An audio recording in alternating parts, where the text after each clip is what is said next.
Hey everybody, it's Cinnamon Cooney, your Art Sherpa, and today I'm going to paint this gorgeous flamingo in watercolor, but I'm not just going to paint it, you're going to paint it too, because I'm going to break down the process to create this flamingo step by step.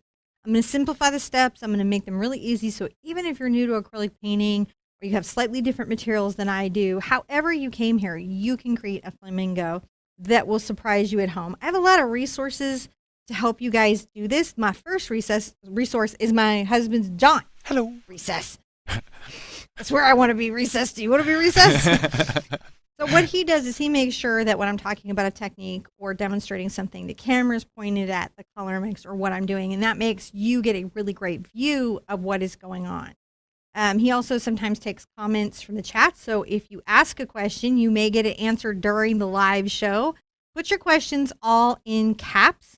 If for any reason you don't get your question answered during the show, on the YouTube channel, if you leave it there on that video, I will answer it. So and whenever you see this, if you go to the YouTube channel and leave it there. If you're on Facebook, it might be better to pop that in group because we have more moderators and everything over there who might catch it. And then not to mention there's like 50,000 other people who might answer it. So it's just a super supportive beginning painting people who paint with me group.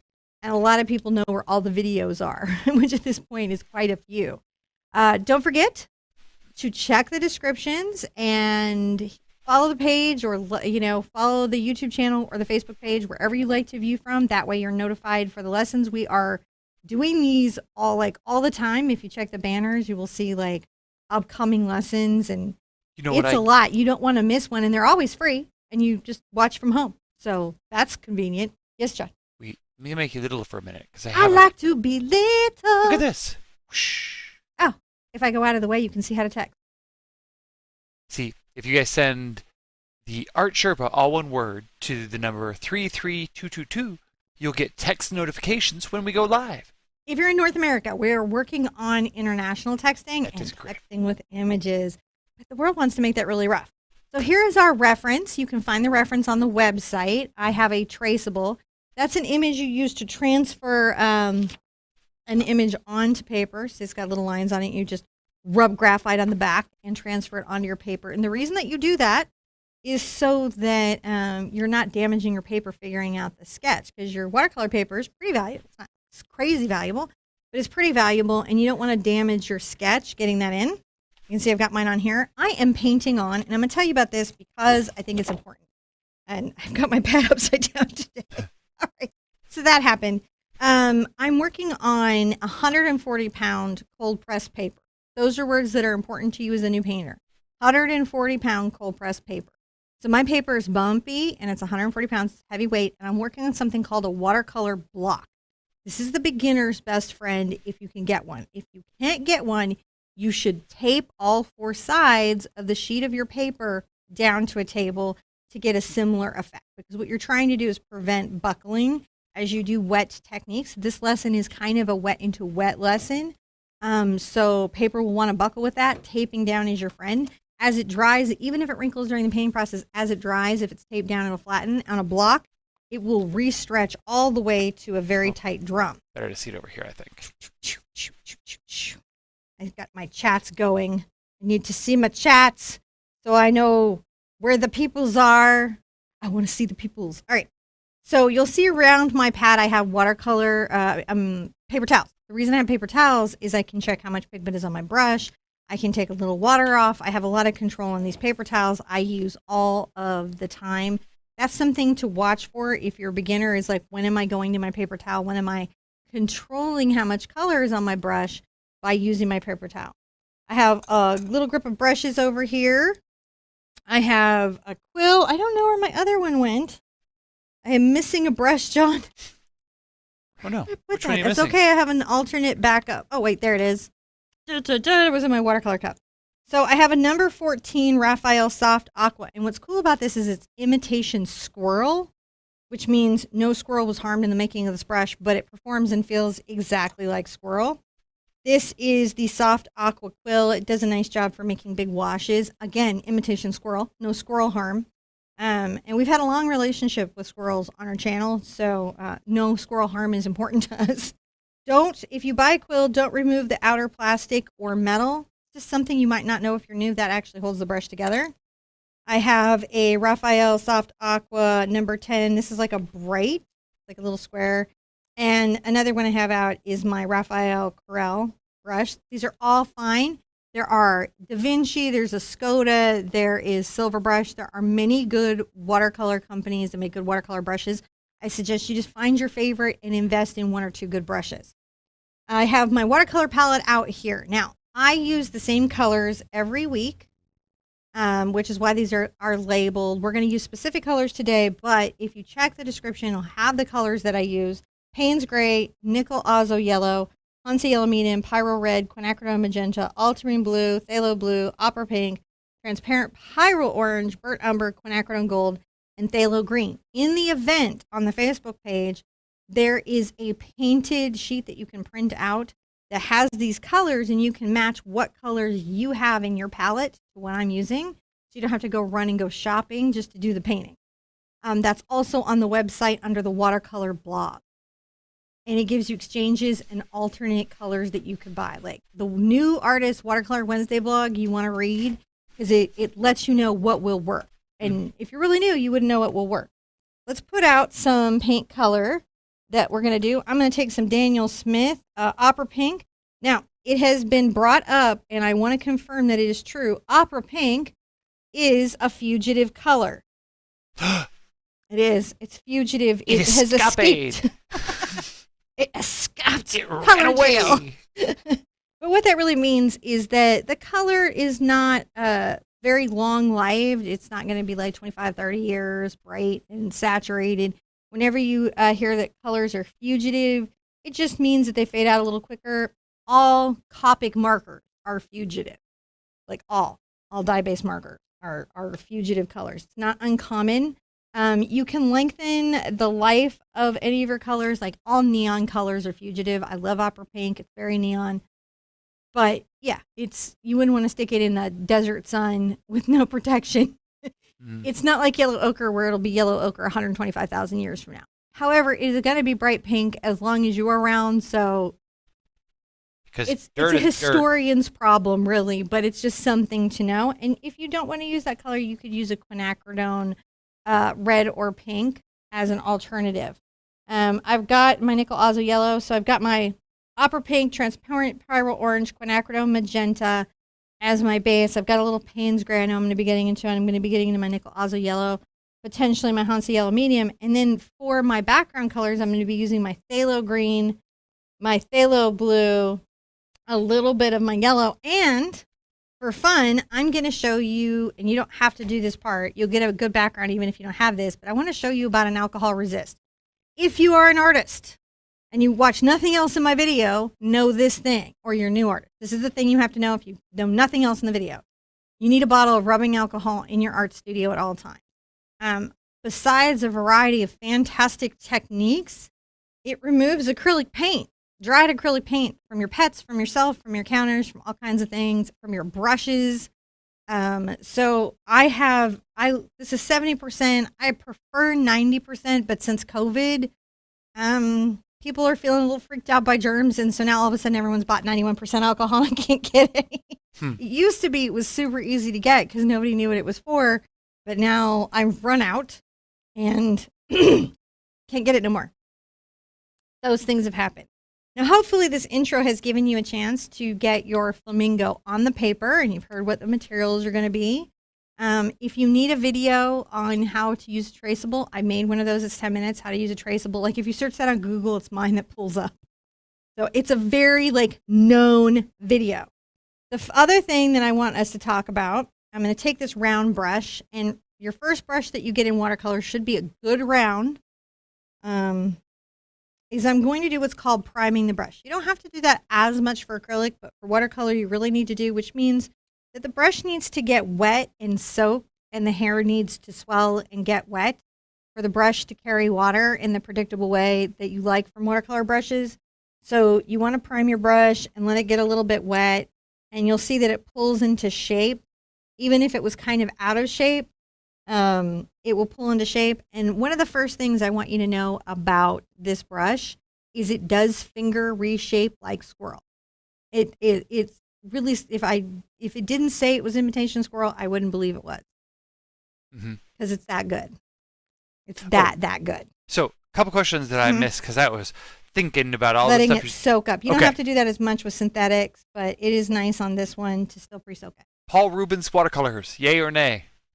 Yay. Is there a watercolor pink that sticks around? Any of the quinacridones, none of the neons.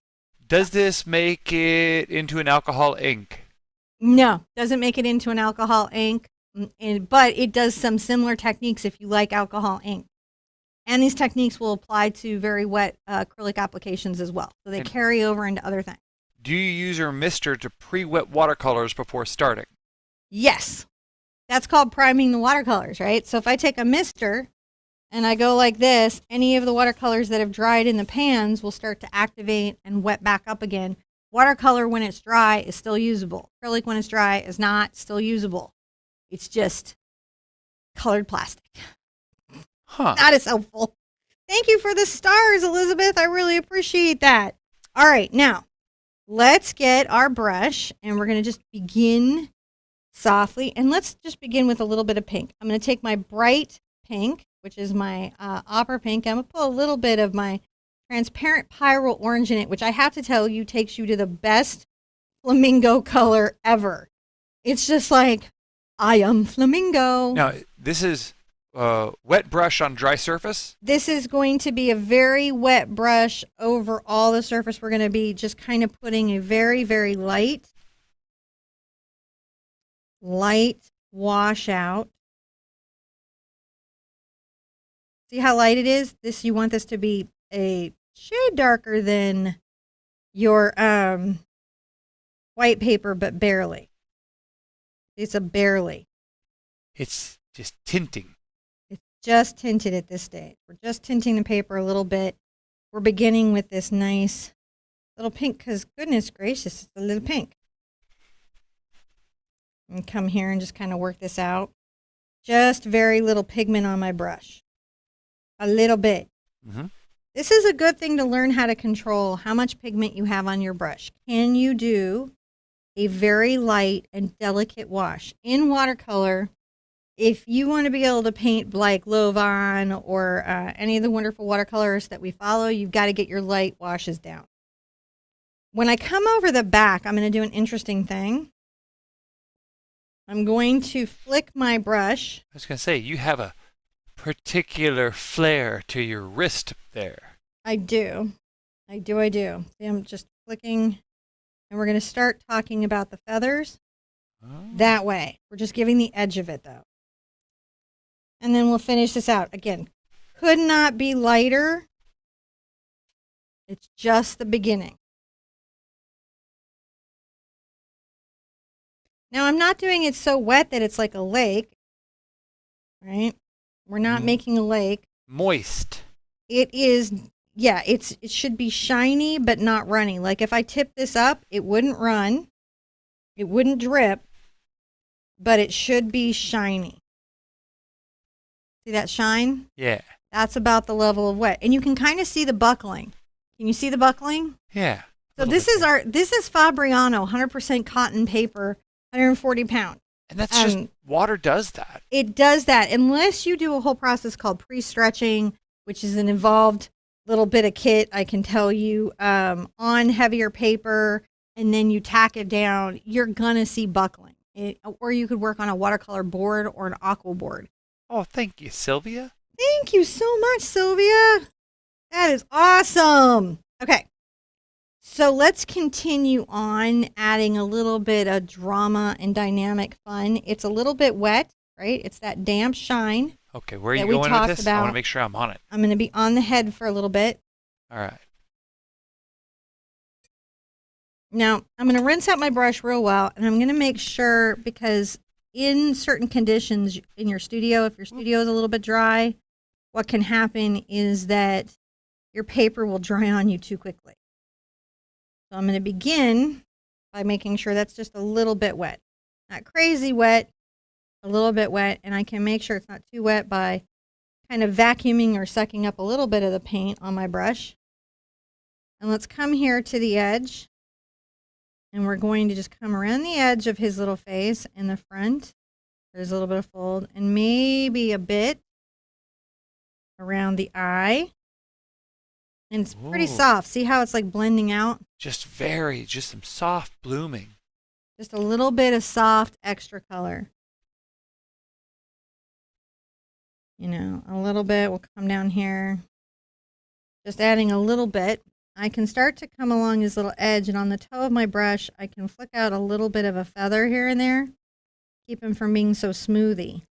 I have decided we're going to do Futaba on the watercolor channel for the shoe bills, because I just think it'll be fun to paint him that way. I don't know when I'm going to get him on the acrylic channel. So to put some context there, a shoe bill is a bird. Is a big bird. Big bird. A very cute big bird. Big that would bird. be super scary to meet one-on-one. Thank you, Patty Hoffman. I appreciate that so much. Thank you, everyone. So you can see I'm just, again, taking my pink and my orange together, getting that wonderful flamingo color. And I may come along the back. And let's add a little bit of this to his back. I don't want to go down deep. And I don't want this to be the darkest pink I have. Remember, there's a color shift in watercolor where the watercolor will lighten.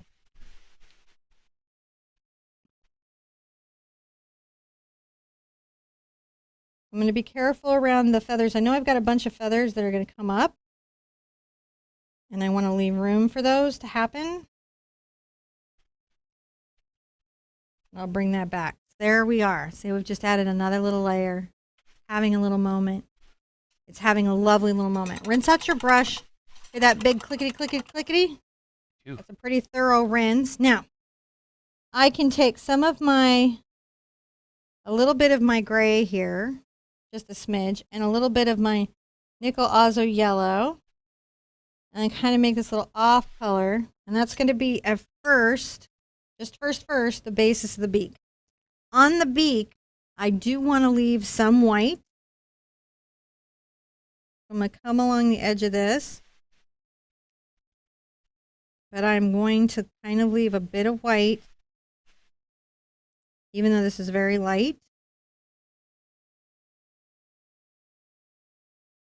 And then on the bottom here, I'm going to leave another little bit of white.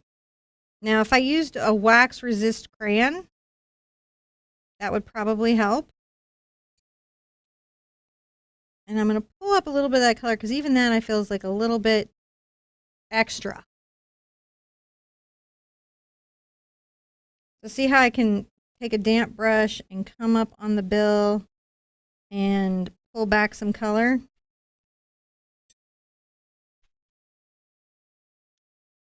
Anywhere I feel like I've been a little too much, I can bring some back. And on the actual downward bill, while this is still a little bit wet, I like to come here and start to color this. Oh, wow. So you'll see some blooming. Uh-oh.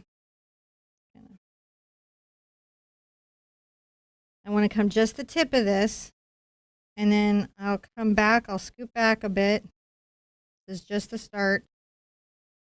And maybe this comes up a little, and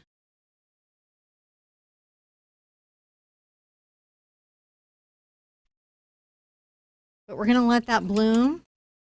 And the other thing I might do is take a damp brush and kind of smooth that bloom. See how instead of just letting it go completely rampant, I am letting it soften,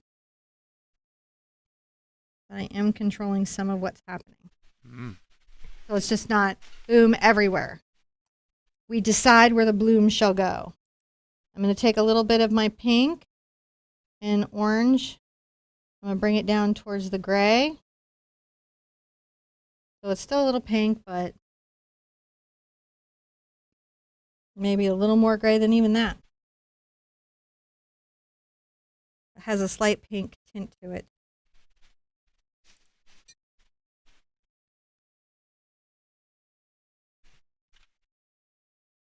Right here.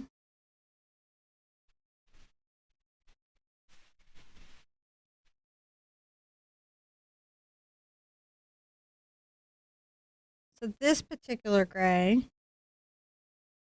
has just a little bit of pink hint, and I'm going to bring it to the bottom of the bill, just a little bit. Just thinking about that bill just some. And sometimes it's fun to get a little bit of your nickel Azo. Or you could do your Hansa yellow. We just want a little bit of yellow. Let's put a little bit of yellow and perhaps back a bit into that beak. Isn't that lovely? It is. Look at that. Look how lovely that is. You guys have got it. That's what we're doing. So this is where we are. Let's take a minute and look at where we are. Can you throw up the reference? Oh my, I can. So that, and guys, again, I do put the reference on the website so you can print it out or have it on another device. If you check the events on Facebook, and you should definitely follow the page because I put all these watercolor and acrylic classes as events. You can go get extra reminders beyond our text reminder. Doesn't that look good? It does. Now I'm going to take this and I'm going to make sure it's rinsed out from water, and I'm going to come here to the eye and Don't miss this eye part. a little bit wet. The eyes are upon you. And get the eye a little bit wet. If I have to pull some water out so that I have a little control over it. All right, I'm going to stay right here for you. The first thing that I'm going to do is I'm going to grab some nickel Azo on the tip of my brush. I'm going to come around the outside of the eye. And see it blends in towards that center. Ooh, yes. I might grab just a little bit of transparent pyrrole orange. And come to the back side and the top. While it's still a little damp. On the toe of the brush, that's just using the tippy toe. This is why a good brush is helpful, because the toe being tight and contained can help you contain what you've got going on. Now before it has a chance to bloom all the way through, I'll come here with a damp, clean brush and very carefully soften. So that's kind of a way to blend in watercolor. Oh, Amy, sending Amy some love. I know I see Michael Art, and I know I saw Jackson Marquez earlier who was mentioning that it was hot. And we've got so many people in Facebook. And again, if you're on Facebook and you have a question, put it all in caps. I've got moderators in there. They'll try to find you links or give you help or anything. Not to mention, we have a very chatty crew, so it's okay to chat. Okay to talk. But it's hard to talk and paint. I know that. All right. Now, since this has started to dry a bit, I can come in here and I can grab a little bit of my, little bit of my Payne's Gray.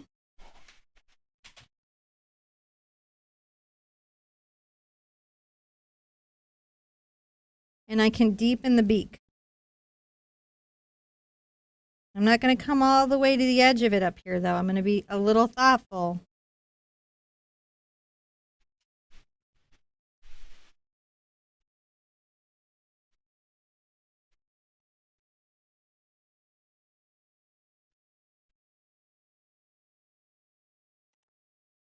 Much darker. Now I'm going to take my brush, it's damp, and I'm going to kind of soften it out. See what I'm doing? Yeah. Softening it out.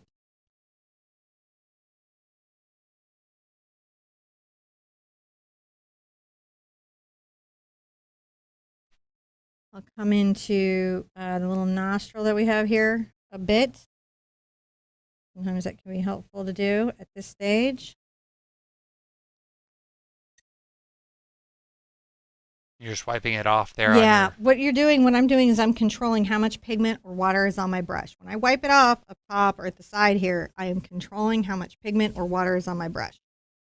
Now let's go through and let's start to kind of think about our feathers and what's happening. And we can begin. I'm going to take a little of my Flamingo color, which we're loving so much. This time I'm going to get a bit of my quinacridone into it.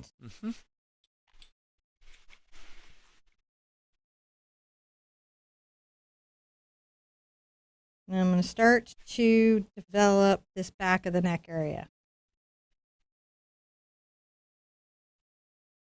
I'm going to bring brush strokes that talk about, like, kind of imply not only the light and shadow, but a little bit the feathers. And I'm going to show you something interesting with my big wide brush in a second, but right now we're just going to be doing this little detail work.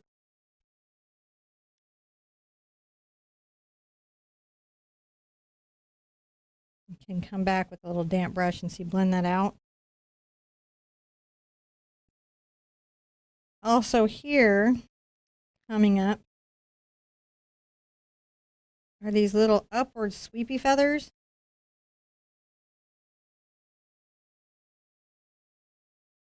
That there's this sort of down that tucks the wings back up into the bird.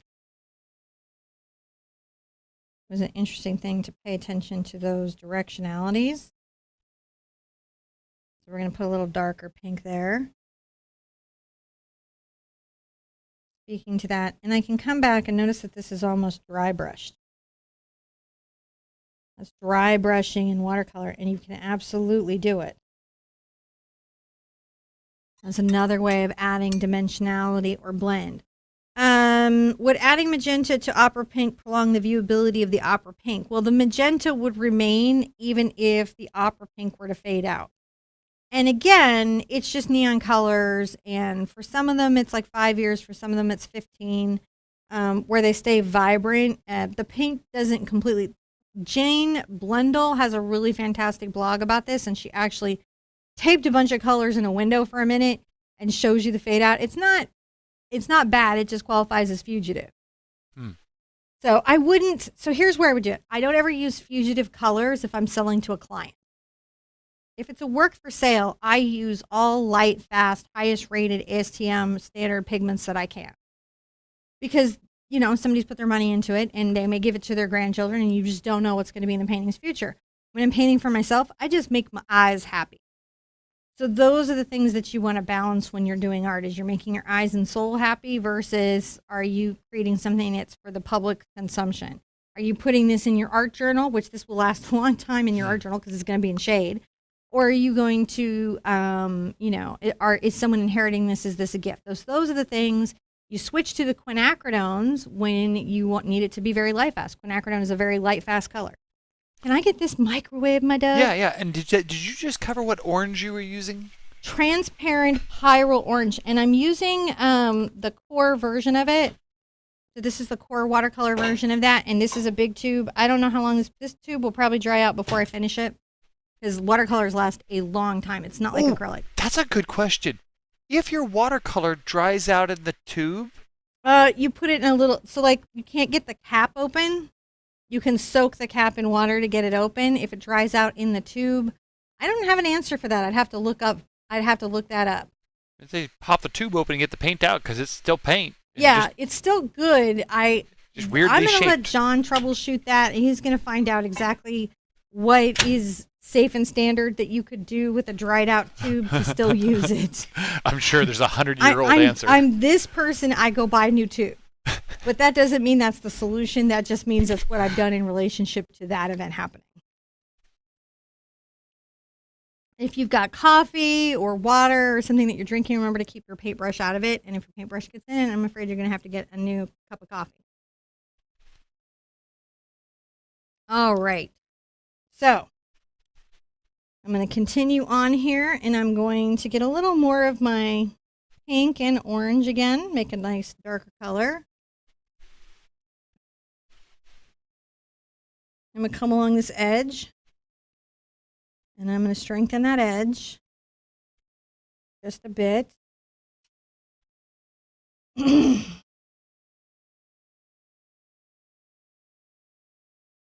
along the front of this. Now, there'll be a little shadow that happens here. We're going to blend it in. Uh-oh, he's in danger of getting judgy. Your birds, they have a mood. What I did to soften there is I dipped my brush in water and I came back over the lines that I felt were too harsh, and that's how I softened them. That's what I'm doing when I'm softening a line. I might get more into a quin as I come underneath my quinacridone, a little cooler pink. It's not judgment, it's fierceness. Fierce. He's a very fierce flamingo. Fierce. Is your flamingo very fierce? You can see I'm on the toe of this brush and I'm curving that brush stroke to imply the shape. He wants you to know how hard he works for this pink plumage. He works hard for the money. Hard for it, honey. For the pink plumage. So you better treat him right. So, and again, I'm pulling this brush stroke out, and you can see where I come in, I can kind of soften them. And if I need to soften these at all, I come back with a damp brush, and you can see I can come right in and soften them and blend them out. So you have a lot of control in your watercolor to the experience that you're having and the look that you're getting from it. I'm going to come in maybe with just even a little more pink now into my beak. Kind of wash a little of that pink over and up into the eye. Maybe a little under there. Give it a little bit of that. Now, in the magenta, if I take a little ultramarine blue to it, you can see that I'm going to get a purple. I can even add some opera pink into that and get kind of this great purple color. And where the beaks meet, I'm going to take a little line. Kind of speak about that with some purple. Mm-hmm. And I might come under this little jaw for a second.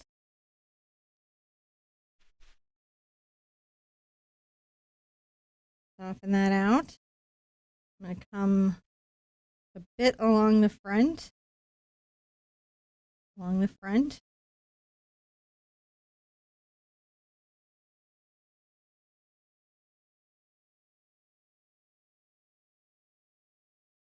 And come back so. You can see it's softening, and where I need to kind of rinse out, I can always, again, come here and soften that line where necessary.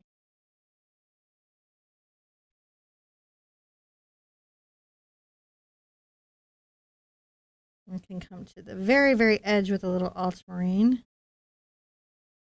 Kind of exaggerate that little shadow.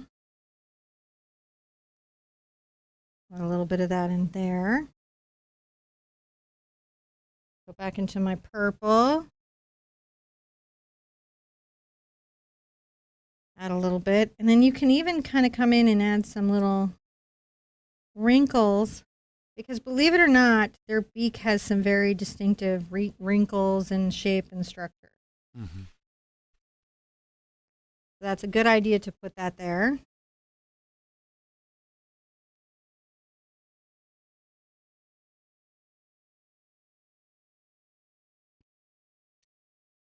And then I can soften this if I need to, which I do.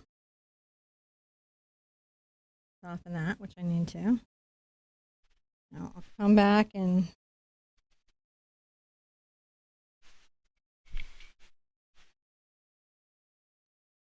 a slightly darker color to define that beak a bit more. I'm also going to grab my little, actually, it won't get that great. Let's let everything have a rest for a second and think about what it's done. Have a rest and think about what it's done. We're also, I'm going to come into that purple. That's the ultramarine blue and a little of the quinacridone. And I'll still pull some opera pink in there to make sure that these colors all kind of relate to each other. And I want something that's a bit cool.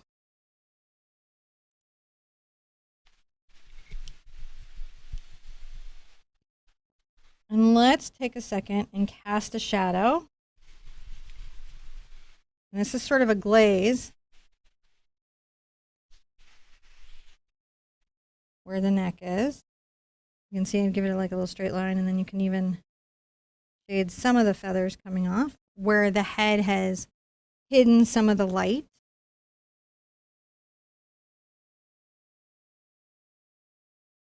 And come under here and flick out just a little bit of the feathers, just on the toe.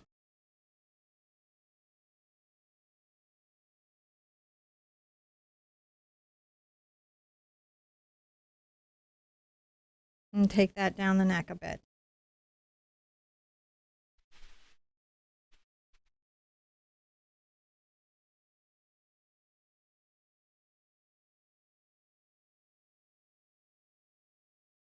Give that a nice line.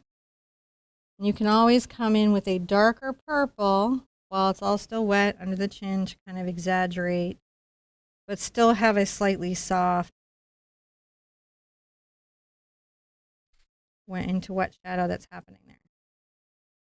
See how we keep that slightly soft? And if you have to, you just come back with a damp brush and blend that out.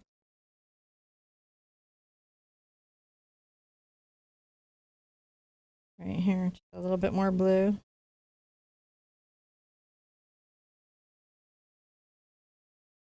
Just a little bit. Not looking pretty, guys? It's just lovely, right? Really nice. Just lovely. You just take your layers, you just build up what you have. You're going to get there. A lot of times what happens in painting is you just don't know what's between you and your finished painting. Do we have any questions? Yeah, to that end. Because I need to sip some coffee. You take a Patty, coffee break too. Patty! Yeah, this is different. New Patty. She's been watching you for the last year, learning with acrylics, and thinks you're amazing, but has never tried watercolors before. And really, is there a brand you would suggest for beginners? And is it harder? Is what's harder, acrylics or watercolors? What's harder? That's a hard question to answer. I think acrylics are harder than watercolor because once you learn the watercolor techniques, your materials last longer, your brushes last longer, the paint goes further, it's more portable, it takes less setup. The distance between you and a finished painting is much shorter. It's a little harder in the back end, like framing and hanging and doing that. But I think that the techniques are really at first beginners are really overwhelmed by the techniques. But let's be honest, we're all overwhelmed by the techniques in acrylic. I think it's probably better for the environment as well. The watercolor definitely is, and there's just a lot that keeps it maybe lower expense. I love acrylics, and I prefer acrylics over oils. And I think acrylics are very beginner friendly, but I do think in my experience, once beginners get over the initial, oh my gosh, like they get the right paper. I would say the first thing you've got to do is get the right paper, which is the 140-pound watercolor paper in a block. That does a lot, even if you've just got Crayola and not a great brush. That does a lot to make the paint do what it's supposed to do. I have in my materials list and in the watercolor blog, there's a blog, and if the mods can drop the links as I'm speaking about it, it says Watercolor Wednesday, but it's just where to start watercolor with us. It actually says all the brands I think that are pretty cool. And then you just figure out what's in your area. Like maybe M. Graham is easier for you, or Da Vinci's easier for you, or Daniel Smith's easier for you, or Core is easier for you, or Sennelier is easier for you. There's different brands. You just find the one that's easier for you to find and has the colors that you need. That's what I would say. And you can do tubes like I'm doing, or pans. Pans are more portable. Like they even have little travel watercolor sets. They're all good though. It's all good. All good.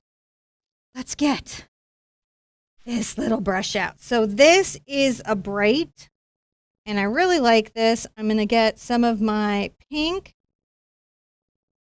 and my transparent pale orange together. And on a dry brush, I'm going to make these little feather marks. Notice that I'm curving these. I can kind of make little feather shapes with the curve of the brush. Oh, there we go. Because it's dry brushing, it does a really good job of that. I can pull out quite a lot of my color to make the pink that I like for the flamingo, right? And get a good amount on my brush. I'm going to come here and start to dry brush and pull out our feathers.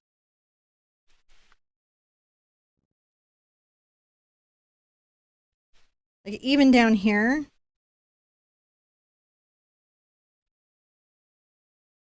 I I feel like this does such a beautiful job of creating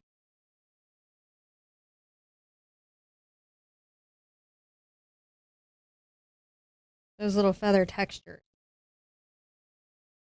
You could use a little fan brush or something if you were having trouble getting your brush to do it.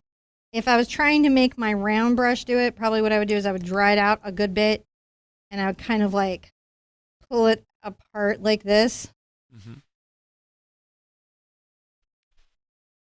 And I could get something similar.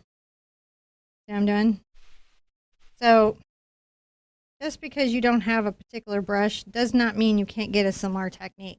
You just have to understand what's making it work is the brush being a little bit dry and the little hairs being a little pulled apart from each other. Just easily reshape it. So with your watercolor brushes, you don't need to use a lot of soap and everything at the end for washing. You just want to make sure that they're cleaned and pigment free, and then you finger shape them with your little fingers back into shape and lay them flat, and then they're done. So again, another easier thing. Now here, I'll do some bigger, stronger strokes because these are these little kind of pinpointed feathers.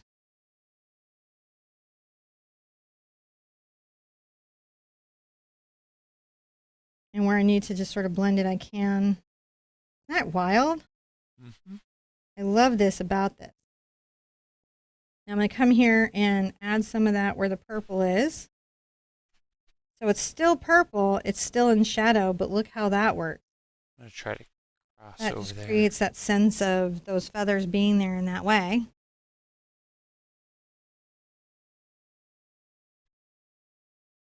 The flamingo color, orange and pink. I can get a little quinacridone into it if I want.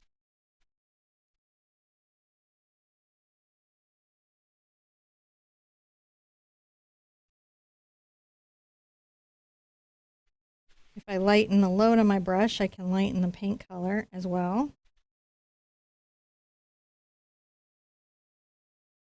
Come here. Now around, come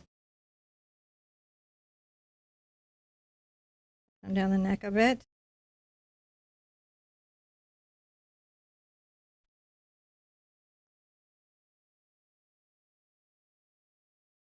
Just about taking whatever brush you have and letting the hairs be separated and the brush be a little bit dry, and your pressure is light.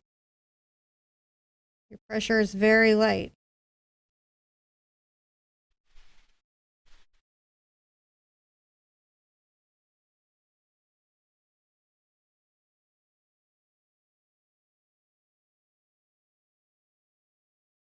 Come in and get a little bit of the quinacridone on there.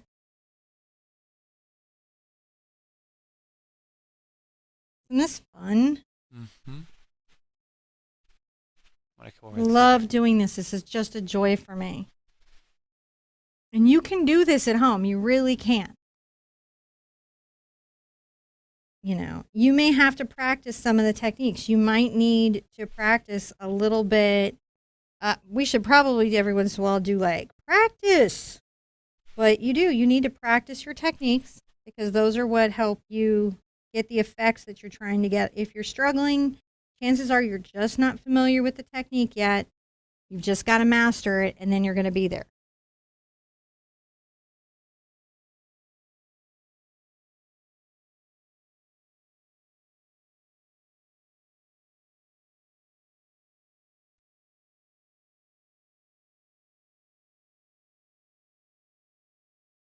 You see, so light, and then it blends beautifully, doesn't it? Mm.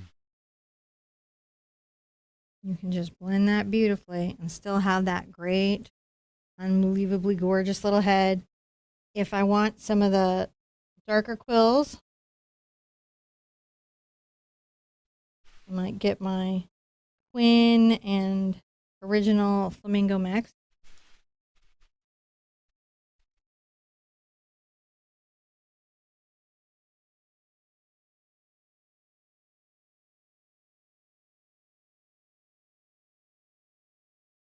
That's looking pretty good. Now let's get back into our gray. I'm going to take my brush. It's wet enough to pull up paint, but it's not like going to drop any drops of water on my paper. I have lots and lots of control over what's going on. Come around the eye where there's a little bit of a lid.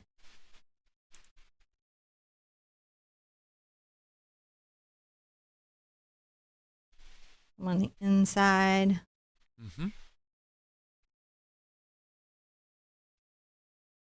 Very small pupil. It's a lot, that pupil. But they do. They tend to have smaller pupils as birds. And so you've got to get the pupil small. I'm going to take a little bit of my transparent orange here. Very carefully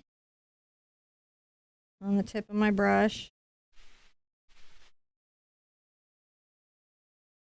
Go around that eye. I need to pick some up. I can.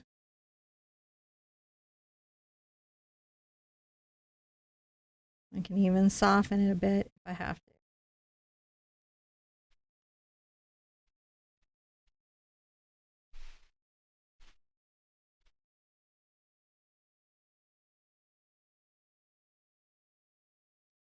I lifted that back up. It didn't get away from me. Mm-hmm. Come in with a little bit more gray. Maybe a little bit more orange.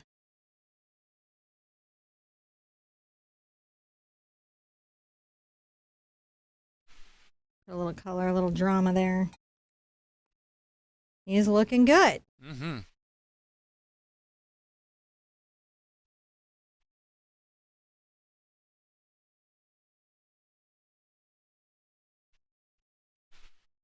To make sure that there's a little bit of patterning here where the beaks go back.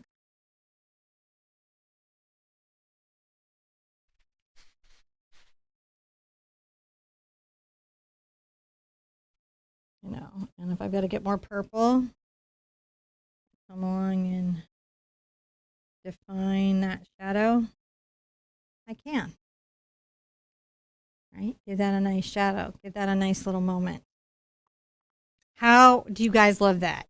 That is super cool. Can I impose on you for some fresh water, John? And if Terry D, I'm just wondering if you hold your breath when you drop in a pupil or something that's very delicate. Yeah, I do. Actually, I do tend to hold my breath and try to steady my body. And I do a lot of little micro things to reduce tremors. I use the paper or maybe a hand rest as a bridge. You might not see that easily on camera, but I'm doing a lot to steady myself. I've got arm rests on my painting chair that I can use to steady myself. My table's very steady. There's a product you can use called a bridge. And I actually have a really gorgeous one that I should probably use more on the show. The thing about the bridge is it sits over your artwork and it rests there. And that allows you to steady your hand so much and not drag paint across your paper in any way, which is just wonderful. All right, so two things we're going to do. First thing that we're going to do is make sure that our frisket is out of last week's little area because it was in there. I'm going to put some alcohol here next to my Payne's Gray, rubbing alcohol. You don't have to do this part. It's just cool, and I'm going to show you a cool technique. I will put this in a separate technique video because it's going to be so cool. But first, what I want you guys to do is get your brush, whatever your biggest brush is that you've got. And we're going to come out, we're going to wet an area. We're going to be very careful and not wet our flamingo. Paint preciously around our little flamingo. I'm going to pull some. We might even be able to do this with just the round brush. Ooh. I may switch to the round brush so that we don't have. Yeah, I'll just do this with my round. That way you guys know that you can do it with just one brush. We're not in such a rush that I gotta scoot along. Now I'm being very rough and irregular over there to the outside. You can see that it's damp. I'm gonna take some phthalo green, phthalo blue, makes kind of a nice phthalo turquoise together. I'm going to tap this around. You're going to see that that blooms out, right?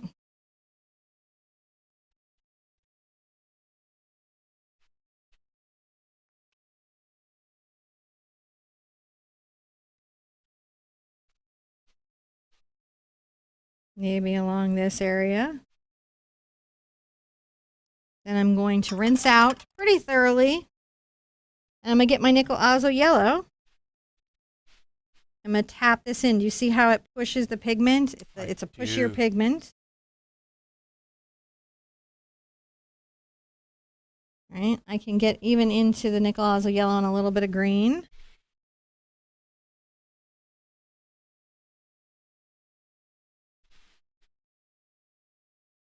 And here's where the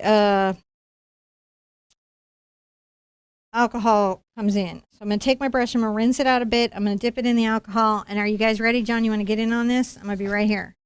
Okay. Ready for this? Yep. Oh, wow.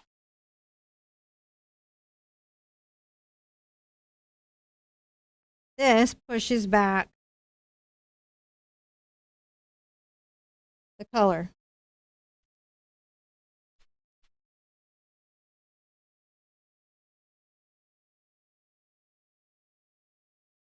So I can create weird little like resist shapes in the stuff that I just painted. You don't have to do that part. It's just a very cool effect. I rinse out quite a lot before I do the next part. Between rubbing alcohol and the paint, I do rinse out.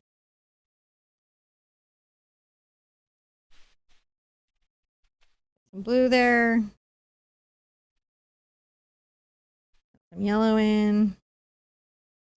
And very carefully kind of paint around these little edges so it's a nice little spot on the background. Rinsey, rinsey. I'm going to come to the edge here. I do kind of overlap some of the moisture, and I always give myself about a ½ inch of wet paper to move from one area to the next.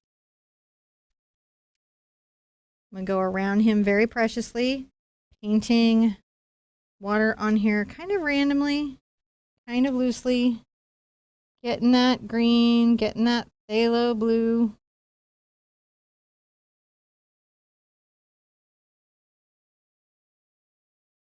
Now sometimes it just gets some white that gets resisted, and I just like let that happen.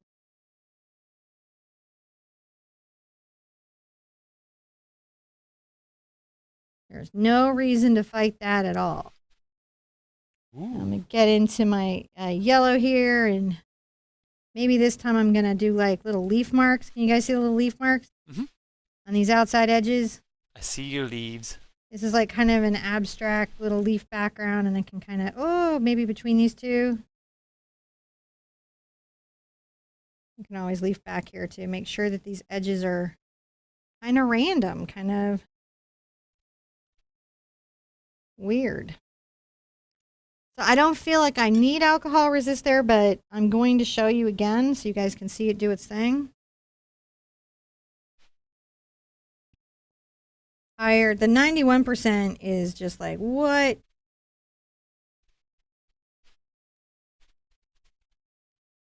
That's another little bit of, this is so weird. Now, is it good to use oxgall in the water? So if you're going to use oxgall, I haven't been able to find the tube of it that was kind of like a paste anymore. So you've got the liquid and you just put it in water as per the instructions. Or Golden Artist Colors Flow Aid, which works for acrylic or watercolor, any of those. They have agents for that. Most of the companies make one. And you just follow the directions for the water. I'm going to continue on here very carefully, painting around Mr. Flamingo. A little weird and random here.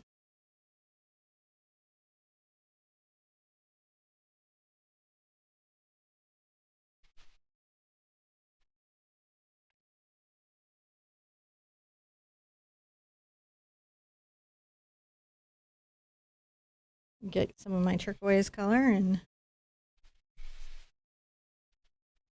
try to let it do its thing. There it goes. It just travels along. And on the outer edges, you can make sure that there's just weird little marks. It's just on dry paper. And then you let it blend and flow inside.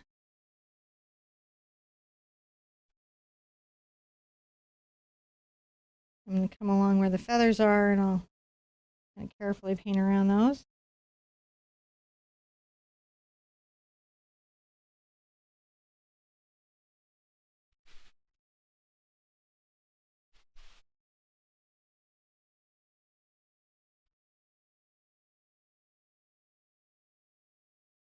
Come back with my nickel Azo and maybe a little blue in it so it's a little more green.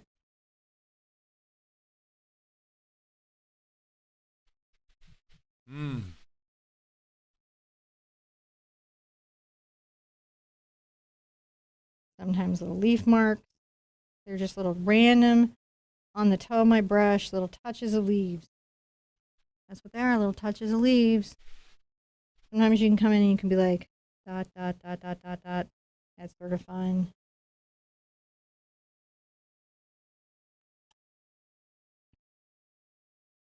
And then into the alcohol you go, and look, I can come back here. Ooh, that's an interesting question. And make a little resist of the feathers. Do you guys see the little resist there of feathers? I see it.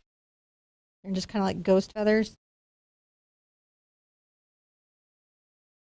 All right. Yeah, so good question.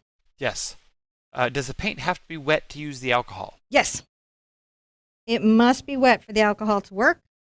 And you must be on a paper that holds the paint on the surface well enough for the alcohol to work. So if you had a paper that was very absorbent, the alcohol would kind of make a little wet stain in a ring a little bit. It would push the pigment a little bit, but not like it does here. This works because the paper holds it a bit up on the surface for me to work. If it didn't, I couldn't make it go.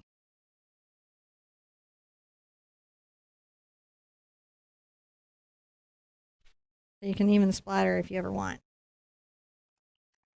Works again on acrylic as much as it does on the watercolor.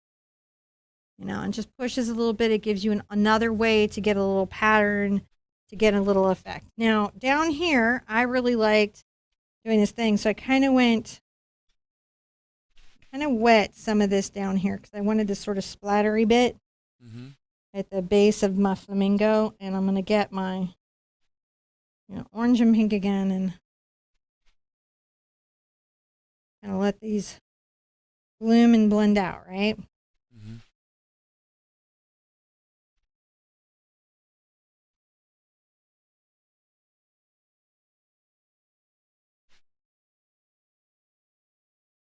Random and splashy at the bottom, and then with a brush that's fairly wet, right? That's how I tap out a little bit of splash here. One finger tap.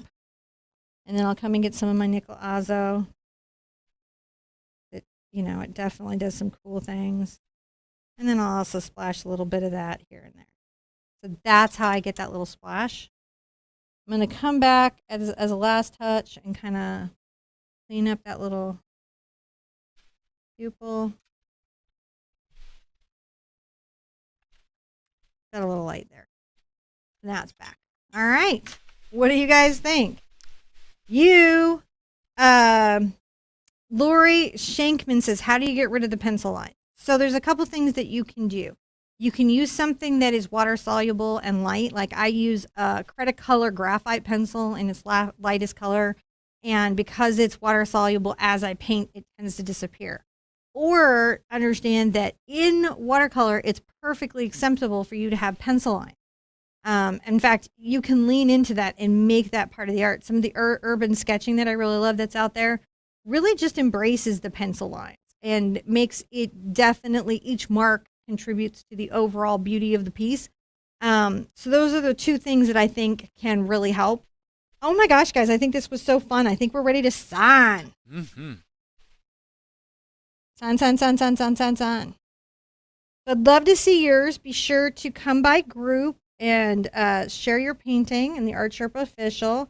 You can share online, on Instagram, on Twitter, on TikTok, on Pinterest. Wherever you want to share artwork with me, I'm happy to see it. I'm always on my different social media, and I'm looking for your stuff. And if I don't see it, I will try to see it next time because I love to see it. Let me in the comments below know the kinds of things that you'd like to paint. What do you want to be doing? What are you interested in? That does help inform what I do here. Totally, like Flamingo is definitely based in viewer requests. So I do listen to you guys about what you're excited to paint. I cannot wait to see yours. Have fun. Take time. Do experiments like with the alcohol. Be silly in your art. Be good to yourselves. Be good to each other. And I want to see you at an easel really soon. Bye-bye.